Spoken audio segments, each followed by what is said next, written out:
Pada video kali ini, saya akan menjelaskan mengenai reaksi substitusi nukleofilik.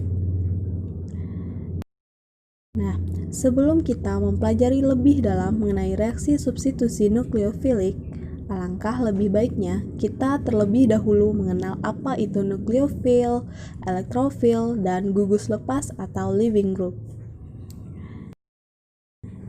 Nah, pertama kita akan membahas mengenai nukleofil. Nukleofil ini terdiri dari kata nukleus dan fil. Nukleus berarti inti atom di mana inti bermuatan positif, sedangkan fil artinya suka.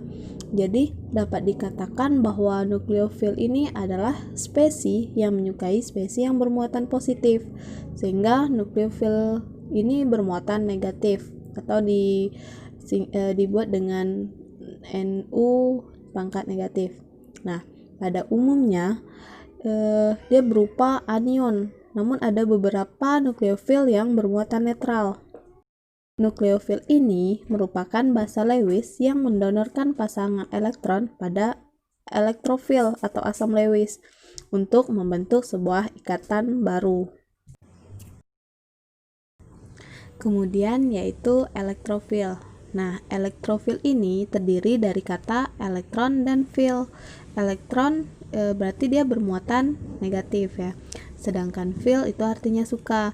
Jadi, elektrofil ini adalah spesies yang menyukai spesies yang bermuatan negatif. Karena dia spesies yang bermuatan negatif, jadi elektrofil ini dia bermuatan positif. Dan pada umumnya dia berupa kation. Jika pada nukleofil tadi dia mendonorkan pasangan elektron, nah pada elektrofil ini merupakan asam Lewis yang menerima pasangan elektron. Kemudian yang terakhir mengenai gugus lepas atau leaving group. Nah, leaving group ini merupakan atom, ion, ataupun gugus yang dapat lepas atau pergi dengan membawa sepasang elektron. Nah, sekarang kita lihat reaksi substitusi nukleofil. Nah, di sini berarti ada nukleofil yang akan bereaksi substitusi dengan menggantikan suatu spesies.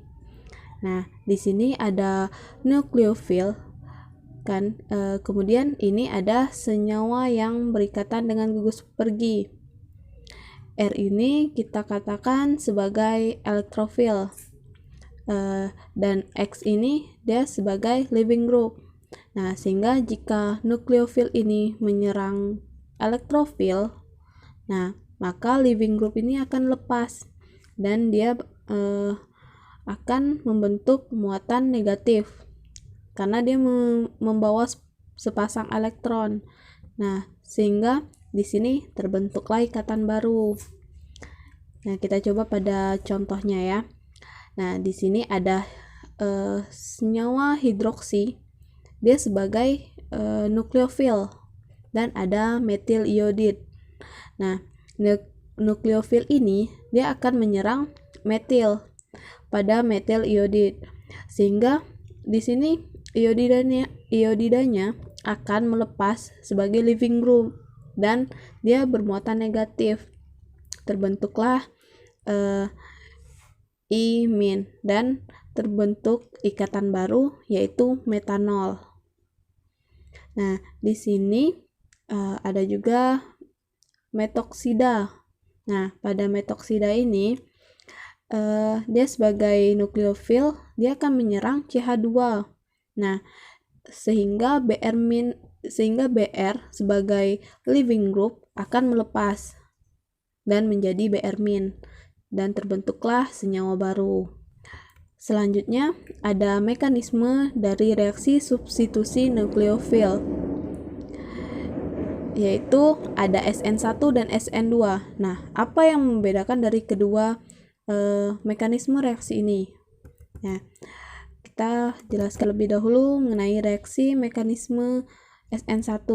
Nah, pada mekanisme reaksi SN1 ini terjadi pelepasan atau leaving group terlebih dahulu. Nah, sehingga terbentuklah karbokation.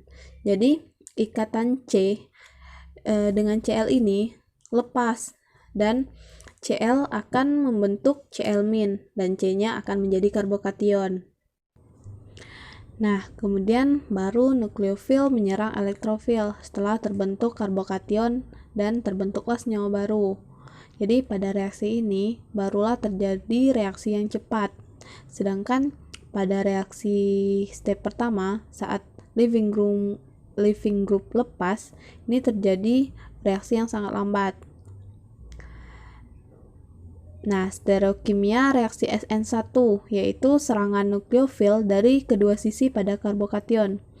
Karena karbokationnya tidak lagi terikat dengan leaving group, sehingga nukleofil dapat menyerang dari dua sisi, dari depan maupun dari belakang, sehingga menghasilkan produk yang resmat atau R atau S-nya itu 1:1, seperti pada contoh. Nah, bedanya dengan mekanisme reaksi SN2 yaitu nukleofil menyerang elektrofil pada saat leaving group belum lepas. Nah, ini terjadi pada saat proses transisi, sehingga C ini dia terikat pada nukleofil dan terbentuklah senyawa baru, dan leaving groupnya lepas dan menjadi Cl-. Jadi nukleofilnya menyerang C pada saat leaving group belum lepas, sehingga dia dapat menyerangnya dari arah berlawanan dari leaving group. Stereokimia reaksi SN2 yaitu serangan dari sisi yang berlawanan dengan leaving group, sehingga jika senyawa awalnya yaitu R, maka produk dari reaksinya akan terbentuk senyawa S pada senyawa yang baru. Contohnya seperti ini. Nah, jika leaving groupnya berada di depan, maka nukleofil akan menyerang dari belakang. Maka terjadilah seperti ini.